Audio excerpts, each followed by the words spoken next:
नमस्कार, बहुत स्वागत है आपका। इंडिया वॉइस देख रहे हैं आप। मैं हूं आपके साथ शिवम सोनी। यूपी में चाहे बड़ा से बड़ा अपराधी हो, माफिया हो या फिर कोई भी खूंखा डॉन, सबके लिए घुटने के बल अब सबके सब आ गए हैं, क्योंकि यूपी में योगी आदित्यनाथ के राज में कानून का इकबाल बुलंद है।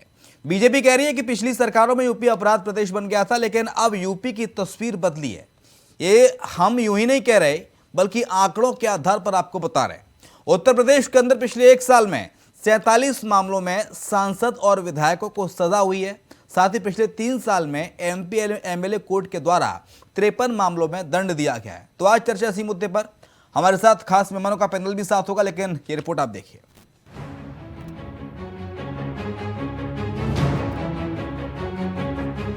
यूपी में राजा हो या रंक, अमीर हो या गरीब, भले ही खुद को समझता हो तो ऑप्शन, कानून यहां सबके लिए बराबर है। तभी तो यूपी के बड़े बड़े सूरमाओं जो अपने आप को कुछ साल पहले बाहुबली समझते थे, वो अब घुटने के बल आ गए हैं। जी, ये हम इसलिए कह रहे हैं क्योंकि पिछले एक साल में 47 मुकदमों में सांसद विधायकों को सजा हुई है। 3 साल में एमपी एमएलए कोर्ट ने 53 मामलों में सजा का ऐलान किया है।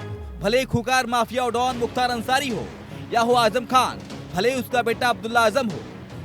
ये तो चंद उदाहरण हैं, फहरिस्त अभी लंबी है, जिनको न सिर्फ अपनी विधायकी गंवानी पड़ी, बल्कि जेल की रोटी भी चखी और जेल का पानी भी पिया। आजम खान की तो मानो यूपी सरकार में फजीयत हो गई। पहले खुद की विधायकी गई, फिर रामपुर का चुनाव हारे और अब बेटे अब्दुल्ला आजम की विधायकी चली गई। इसको लेकर समाजवादी पार्टी बीजेपी पर हमलावर है और सपा कह रही है कि नफरत और बदले की भावना से कार्रवाई की जा रही है। योगी सरकार आजम खान साहब के परिवार के प्रति नफरत की भावना से, बदले की भावना से इस तरह की कार्रवाई कर रही है। आप सबको याद होगा कि माननीय सुप्रीम कोर्ट ने योगी सरकार को फटकार लगाते हुए ये कहा था कि एक मामले में जमानत हो रही तब तक दूसरी एफआईआर हो जा रही है। देखिए, लोकतंत्र में राजनीतिक विरोध जायज़ है, लेकिन राजनीतिक दुश्मनी साधना ये लोकतंत्र के लिए सबसे बड़ा खतरा है। और योगी सरकार लगातार जब से सत्ता में आई है, तब से आजम खान साहब परिवार के प्रति राजनीतिक विद्वेष और राजनीतिक दुश्मनी की भावना से कार्रवाई कर रही है। वहीं बीजेपी का कहना है कि यह योगी का यूपी है, यहाँ गुंडागर्दी और माफियागिरी नहीं चलेगी। यूपी सरकार में अच्छे माफिया जेल की सलाखों के पीछे है। एक समय था जब मुख्तार अंसारी पूर्वांचल के बाहुबली बन के घूम रहे थे और उनके ऊपर दर्जनों लूट के, हत्या के केसेस दर्ज थे। उसके बाद वो अचानक से माननीय बन गए। इसी प्रकार आजम खान और उनके बेटे, वो भी बाहुबली बन के घूम रहे थे। दर्जनों केस उनके ऊपर, हत्या का केस, लूट का केस सब दर्ज था।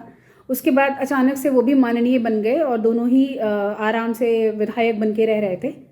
परंतु अब लोगों को समझ में आ गया है कि ये समाजवादी पार्टी की सरकार नहीं है, जहां पर लूट खसोट, बेईमानी और बाहुबलियों को जगह दी जाती है। ये भारतीय जनता पार्टी की सरकार है और उत्तर प्रदेश में हमारे माननीय बाबा जी का न्याय चलता है, जिसमें किसी को छूट नहीं है। किसी भी पार्टी का हो, किसी भी स्तर का नेता हो, कैसा भी इंसान हो, नेता है नहीं है, किसी को भी कोई छूट नहीं है। तो यह एक सबक है, ये आपराधिक व्यक्तित्व के लोगों के लिए एक सीख है कि अभी भी आपके पास वक्त है, अभी आप सुधर जाओ, नहीं जो आपका बचा कुचा जीवन है वो आपका जेल में ही बीतेगा। खैर, ये तो जरूर है कि योगी सरकार में अपराध कम हुआ है, क्राइम रेट घटा है और माफिया की शामत आई है। जनता का भरोसा भी धीरे धीरे बढ़ने लगा है कि योगी राज में अब उसके साथ इंसाफ जरूर होगा। Bureau report, India voice.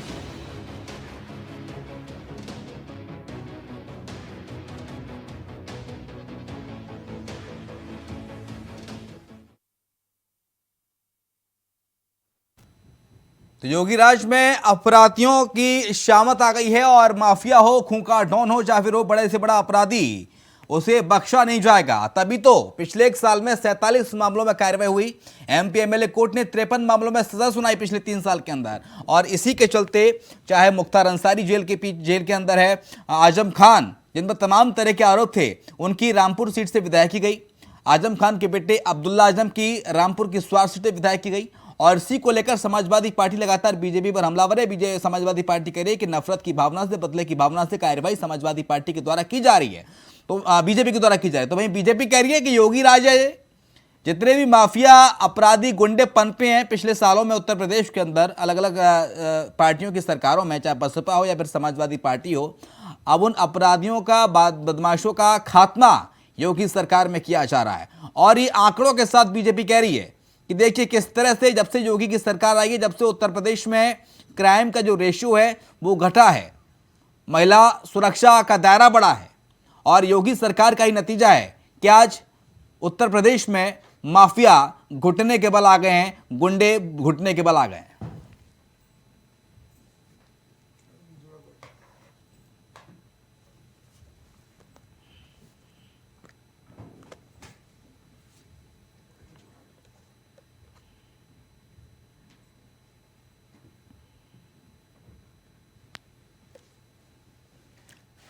तो जब तक छोड़ेंगे नहीं तब तक छोड़ेंगे नहीं, ये योगी सरकार साफ तौर से कह रही है। एक सीधा संदेश दे दिया है कि देखिए अगर अभी भी कोई माफिया है, पनप रहा है, तो वो किसी मुगालते में जीना छोड़ दे, क्योंकि योगी राज में अपराधियों की खैर नहीं। बड़े से बड़े धुरंधर अपराधी आज जेल की हवाओं में हैं, जेल की हवा खा रहे हैं, जेल की रोटी खा रहे हैं, जेल का पानी पी रहे हैं।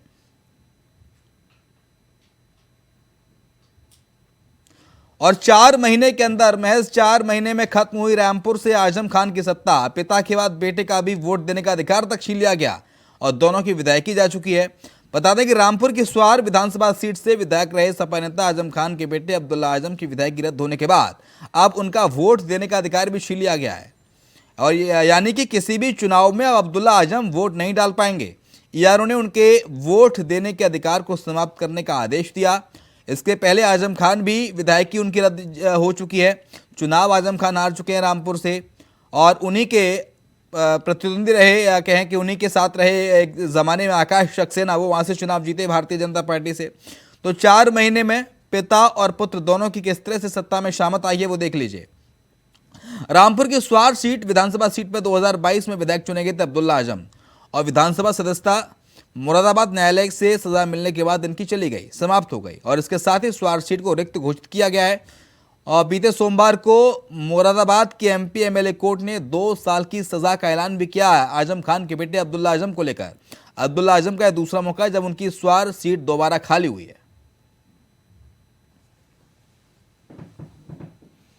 अभिषेक बाजपेयी हमारे साथ जुड़ गए, प्रवक्ता समाजवादी पार्टी। बहुत स्वागत है अभिषेक जी आपका।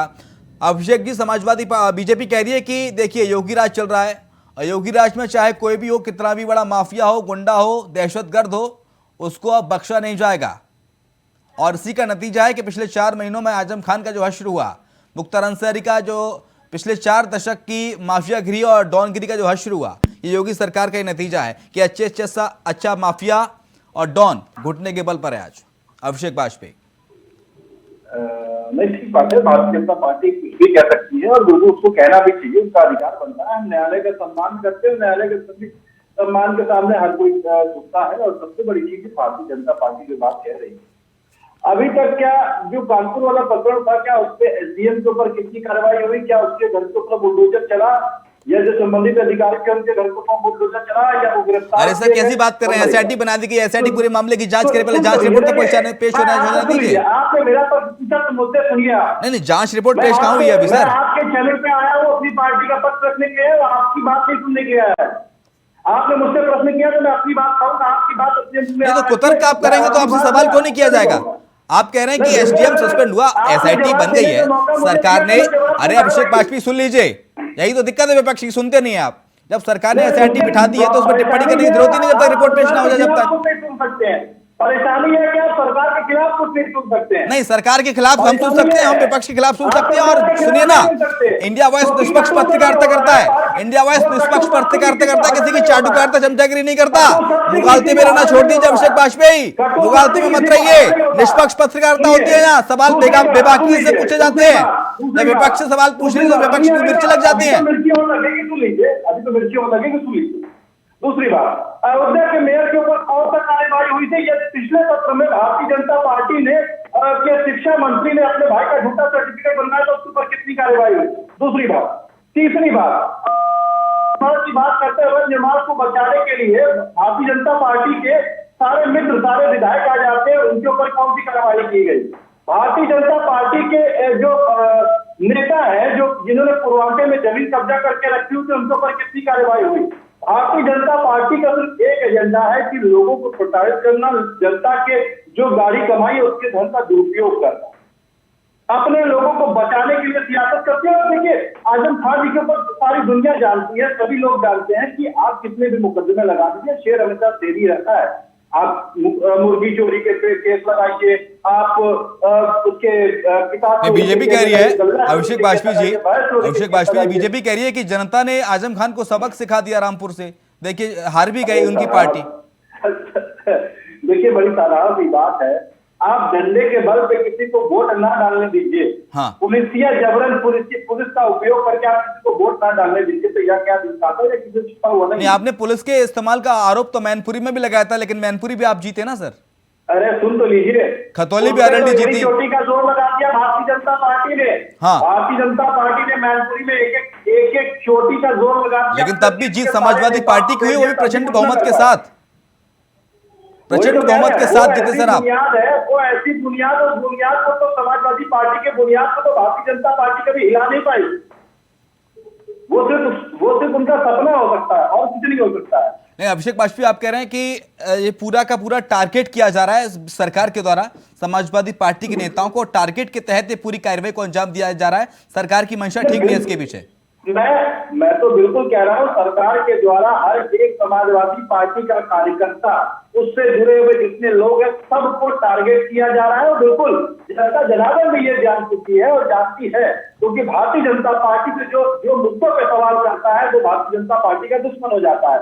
हम स्वास्थ्य सेवाओं पे जब हम बात करते हैं तो भारतीय जनता पार्टी बैकफुट हो जाती है, जब हम रोजगार की बात करते हैं तो भारतीय जनता पार्टी बैकफुट हो जाती है, जब महिला सुरक्षा की बात करते हैं तो बैकफुट हो जाती है, घोटालों की बात करते हैं तो बैकफुट हो जाती है। हर एक मुद्दे पर जब हम बात करते हैं तो भारतीय जनता पार्टी बैकफुट हो जाती है। समाजवादी पार्टी ही इकलौती ऐसी पार्टी है जो जनता से जुड़े हुए मुद्दों की बात करती है। वही समाजवादी पार्टी है ना सर, कि जो रामचरितमानस के विरोध कर रहा था जो नेता, उस नेता की अगर सोशल मीडिया पर आके आप ही की पार्टी की दो महिला नेताओं ने उनकी चुटकी ले ली तो उन दो नेताओं को निकाल दिया गया। वही समाजवादी पार्टी की आप बात कर रहे हैं। बात तो आपको समझना चाहिए, पहली बात तो आप समझ जाइए कि आदरणीय अखिलेश यादव जी ने भी इस बात को कहा हुआ है कि हम किसी भी ग्रंथ का, किसी भी धर्मजात का विरोध नहीं करते। तभी तो सम्मान में उतरा था अखिलेश यादव स्वयं प्रसाद मौर्य। आपने प्रश्न पूछा तो उसको सुनिए। हाँ, ठीक है। हाँ। दूसरी बात जो आप कह रहे हैं, हाँ। इस बात की समझिए कि आप देखिए, कोई भी पार्टी गाइडलाइन से हट करके कोई काम नहीं कर सकता। पार्टी गाइडलाइन क्या थी मुझे बता दीजिए जरा। देखिए, आपने मुझसे प्रश्न पूछा तो मैं उसका जवाब दूंगा, जवाब के बाद आप अपना दूसरा प्रश्न कीजिए। ठीक है।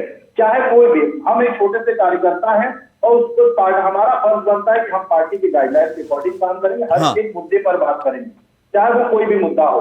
अगर पार्टी के खिलाफ कोई षड्यंत्र करेगा तो बिल्कुल उसको निष्कासित किया जाना चाहिए, और जो दूसरे की भाषा बोलेगा पार्टी के खिलाफ उसको निष्कासित किया जाना चाहिए, इसकी कोई अलग बात नहीं है। लेकिन सर पार्टी के खिलाफ काम किया था क्या ऋषा ने और रोली तिवारी ने? देखिए, एक साल से आप उनके स्टेटमेंट देख सकते हैं, मैं उस पर बहुत ज्यादा टिप्पणी नहीं करूंगा, ठीक है, क्योंकि अब आदरणीय अखिलेश यादव जी ने हमारी पार्टी ने उस पर डिसीजन ले चुकी है। वो उनको सोचना चाहिए, उनका अधिकार बनता है। अगर उनको कोई आपत्ति है तो बाकायदा पत्र के माध्यम से आदरणीय अखिलेश यादव जी से मिले, जो कमेटी है उससे जाकर के मिले और आगे अपनी बात को रख सकते हैं।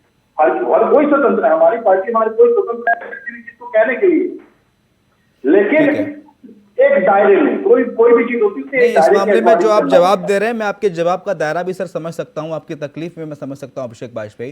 आप मेरी तकलीफ मत समझिए। नहीं, तकलीफ मैं समझ रहा हूँ, मैं समझ रहा हूँ, मुझे समझना पड़ेगा सर, क्योंकि कल आप ही की पार्टी से कोई प्रवक्ता बैठने के लिए तैयार नहीं था। कल आप ही की पार्टी से कोई प्रवक्ता बैठने तैयार नहीं था इस मुद्दे पर। कल आप ही की पार्टी से कोई प्रवक्ता बैठने के लिए तैयार नहीं था, पता है आपको? आपने भी शायद फोन काट दिया था। नहीं, देखिए कल तो मैं था ही नहीं, तो मैं इसलिए नहीं कह सकता हूँ कौन बैठा तो कौन नहीं बैठा, मैं इसके बारे में मुझे जानकारी है। हाँ ठीक है, इस मुद्दे पर हम नहीं आते हैं सर, इस मुद्दे पर नहीं आते, इस मुद्दे पर हम कल आए थे। लेकिन आज जो मुद्दा है, बीजेपी लगातार कह रही है कि माफियागिरी बर्दाश्त नहीं की जाएगी, क्योंकि पिछले सालों में उत्तर प्रदेश जो अपराध प्रदेश बनकर उभरा, अब उत्तर प्रदेश की स्थिति कुछ दूसरी है। उत्तर प्रदेश में महिला सुरक्षा प्रबल है, उच्च स्तर पर है महिलाओं की सुरक्षा। आज बेटियों को घर से निकलने में डर नहीं लगता, पहले खौफ के साए में निकलती थी बेटियां जब अखिलेश की सरकार थी। ऐसा बीजेपी कहती है सर, शिवम सोनी नहीं करा, इंडिया वॉइस नहीं करा। देखिए, सबसे बड़ी चीज है कि आपको याद होगा कि भारतीय जनता पार्टी की महिला नेत्री ने इस बात को कहा था कि उत्तर प्रदेश में महिलाओं को 4 बजे के बाद नहीं निकलना चाहिए। ये हमने तो नहीं कहा था, भारतीय जनता पार्टी की महिला नेत्री ने कहा था। हम तो कह रहे कि उत्तर प्रदेश में महिलाएं सुरक्षित हैं, हम तो कह रहे हैं, तो हमारी बात को वो भी पुष्टि करते। ठीक है, देखिए आप ढिंढोरा कितना भी पीट लें, लेकिन हर कोई जान रहा है। आज भी पेपर उठा करके देख लीजिए, 3 से 4 बलात्कार के केस दर्ज हुए हैं, जो कि बाकायदा सबकी जानकारी में था। हम चाहते तो उन महिलाओं को बचाया जाए। आपने देखा कि कैसे एसडीएम और अधिकारियों की वजह से एक महिलाओं की जान गई, जिंदा जल गई, और उसको आप बात इस तरीके से करते हैं। जिन लोगों ने आदेश दिया उन पर कोई कार्रवाई नहीं हुई और आप इस तरीके से बात करते हैं, तो आपका हृदय से आभार है कि अगर आप इस तरीके से बातें कर रहे हैं। नहीं सर, मैं इस तरह से बात नहीं कर रहा हूं। अगर बीजेपी कोई प्रवक्ता जुड़ता बैठता तो मैं उससे सवाल करता। ये बीजेपी की ओर से अभी तक कोई लाइनअप नहीं हुआ है, कोई बैठ नहीं पाया। हालांकि हमारी टीम लगातार कोशिश कर रही है। अभिषेक बाजपेयी मैं आपके सवालों का जवाब जरूर लेता, लेकिन बीजेपी से कोई बैठ नहीं पाया था। लेकिन फिलहाल सरकार ये कह रही है कि हमने एसआईटी गठित कर दिया, एसआईटी पूरे मामले की जांच करी, जो भी दोषियों का कार्रवाई की जाएगी। तो एक बार मुझे ऐसा लगता है कि विपक्ष को एसआईटी की जांच रिपोर्ट का इंतजार कर लेना चाहिए। श्रीमान, एक बात आप मुझे बताएं। हाँ, आप किसी भी चीज को कार्रवाई तुरंत कर देते हैं। जब एसडीएम की और संबंधित अधिकारी की बात आती है तो आप कहते हैं कि मैं एसआईटी बैठाऊंगा, मैं जांच कराऊंगा। एक नहीं, कितने सारे वीडियो हर सोशल मीडिया पे चले और सोशल मीडिया पे देखा गया। जो एक गरीब व्यक्ति, मैं किसी जाति धर्म के बारे में नहीं कहूंगा, जो एक गरीब व्यक्ति चाहे वो किसी भी वर्ग का हो, जब मुख्यमंत्री जी ने आदेश दिए, ठीक है। राजनीतिक विश्लेषक हमारे साथ दिलीप यशवर्धन सर जुड़ गए हैं। दिलीप यशवर्धन सर, बहुत स्वागत है आपका। सर, समाजवादी पार्टी लगातार ये सवाल उठा रही है कि देखिए, अगर कोई व्यक्ति सामान्य होता, अधिकारी तबका ना होता इसमें इन्वॉल्व, तो आप उसके घर को तुरंत बुलडोजर से ढहा देते 24 घंटे के अंदर। ना कोई एसआईटी बैठती, ना सीबीआई बैठती। अब एसआईटी और सीबीआई जांच का हवाला देकर अधिकारियों को बचाया जा रहा है इस कानपुर प्रकरण पर। शिवम जी, अगर समाजवादी पार्टी सर ये सवाल कर रही है तो क्या गलत कर रही है? ऐसा होता नहीं क्या उत्तर प्रदेश में? नहीं, सवाल कोई गलत नहीं है। सवाल उठना भी जरूरी है, क्योंकि ये जो घटना है वो घटना बहुत संज्ञान लेने वाली है और सरकार को स्वतः संज्ञान लेना चाहिए इन सारे मामलों पर। विपक्ष की आवाज तो बाद में आती है। विपक्ष की आवाज तो तब आती है जब सरकार की तरफ से, सत्ता की तरफ से कोई प्रॉपर कार्रवाई नहीं होती है। और ये सत्य बात है कि अगर ये घटना किसी और की तरफ से हुई होती तो अब तक कार्रवाई शायद कड़ी हो गई होती, लेकिन क्योंकि सरकार के अपने अधिकारी इन्वॉल्व हैं, इसलिए इस घटना को एसआईटी की जांच के माध्यम से, अन्य जांचों के माध्यम से लिंगर ऑन करने की कोशिश करी जा रही है। और जांचें कैसे होती हैं और कितना त्वरित होती हैं ये हम सब जानते हैं। बहुत सारे मामलों में एसआईटी की जांचें बैठी हैं, बहुत सारे मामलों में कमेटी बना के जांचें बैठाल दी गई हैं। और कहीं कहीं विपक्ष जहां पर जांच की मांग, कमेटी बनाने की मांग कर रहा है, वहां सरकार कमेटी बनाने को तैयार नहीं है। अडानी वाले मामले में विपक्ष संसद में लगातार हंगामा कर रहा है कि एक जेपीसी बना दीजिए, ज्वाइंट पार्लियामेंट्री कमेटी बना दीजिए ताकि जांच हो, वहां पर सरकार कमेटी बनाने को तैयार नहीं है। तो ये जो एक्शंस होते हैं वो एक्शंस डिपेंड करते हैं कि किसके खिलाफ, किसके अगेंस्ट लिए जाने हैं और वो लेने वाला व्यक्ति कितना प्रभावी है, कितना प्रभाव रखता है। उस व्यक्ति का प्रभाव अगर ज्यादा है तो जाहिर सी बात है कि जो जांच की प्रक्रिया है वो थोड़ी सी धीमी हो जाएगी। दूसरी आपसे टिप्पणी सर, दिलीप यशवर्धन सर, आपसे इस पर चाहूंगा कि बीजेपी, समाजवादी पार्टी करिए कि जो बीजेपी लगातार सपा के नेताओं को, बड़े बड़े नेताओं को टारगेट करके उन पर कार्रवाई कर रही है, चाहे वो मुख्तार अंसारी हो, चाहे वो आजम खान हो, उनके बेटे अब्दुल्ला आजम हो, कोई भी हो। यहाँ तो मैं सपा की बात का बहुत समर्थन नहीं करूंगा। हालांकि कार्यवाही राजनीतिक दृष्टिकोण से ही हो रही है, ये मैं जरूर कहूंगा। लेकिन कहीं ना कहीं कानूनी कमी तो है उन पक्षों के खिलाफ है, चाहे वो मुख्तार अंसारी हो, चाहे वो आजम खान हो, चाहे उन लोगों के सुपुत्र हो।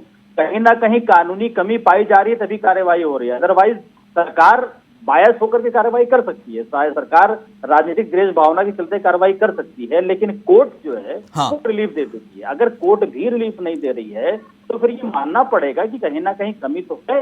लेकिन सरकार के ऊपर ये भी एक दायित्व बनता है, सामाजिक और संवैधानिक दायित्व बनता है कि विपक्ष के ही लोग नहीं, अगर अपने लोग भी दोषी हैं तो उनपे भी उसी तरीके से कार्रवाई होनी चाहिए। अभी प्रकरण आपने सुना होगा, एक मंत्री जी हैं जिनके पास प्लॉट की लाइन है, ये मामला संज्ञान में आया है, लेकिन उनके ऊपर शायद कार्रवाई नहीं हो रही है उस तन्मयता के साथ में, क्योंकि वो सत्ता के मंत्री हैं। हाँ, सत्ता के मंत्री हैं, सत्ता अपने खिलाफ कार्रवाई नहीं करेगी, लेकिन यही काम अगर विपक्ष ने किया होता, ये देखिए, ये कहा जाता है कि तब तक बुलडोजर चल जाता सर, बुलडोजर चल जाता अब तक।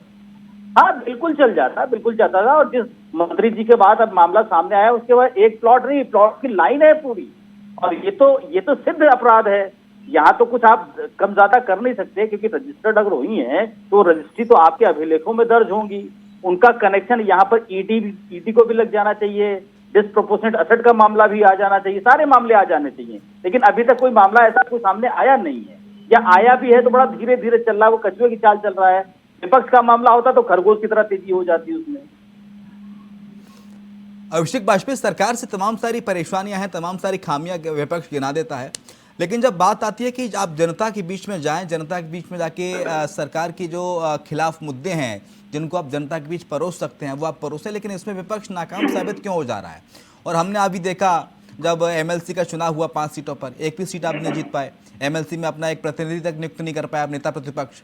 इसके साथ साथ अभी उपचुनाव हुए, वहां भी हमने हश्र देखा। तो ऐसा सर क्यों हो रहा है? मुद्दे क्यों नहीं पहुंचा पा रहा विपक्ष? नहीं, देखिए, मैं आपके प्रश्न का एक साधारण उत्तर है। हाँ। अभी कल हमारे यहाँ पे एक लेटर जारी हुआ, एक पत्र जारी हुआ है। आदरणीय राजेश चौधरी जी ने इसको बाकायदा लेटर जारी किया हुआ। हाँ। उसमें बाकायदा साफ निर्देश है। हम जो भी मुद्दों पे बात करेंगे, हम सिर्फ जनता के मुद्दों पर बात करेंगे, हम सिर्फ उन्हों मुद्दों के लिए ही काम करते, उन्हीं मुद्दों पे ही हम आगे बात करेंगे। भारतीय जनता पार्टी धर्म, जाति और भी सारी चीजों के मुद्दों पर हम सभी लोगों को बरगला देती है कि उन टॉपिक्स पे बात करें, लेकिन हम उन टॉपिक से हट के हम सिर्फ इन्हीं टॉपिक पे हैं, क्योंकि जनता जनार्दन है।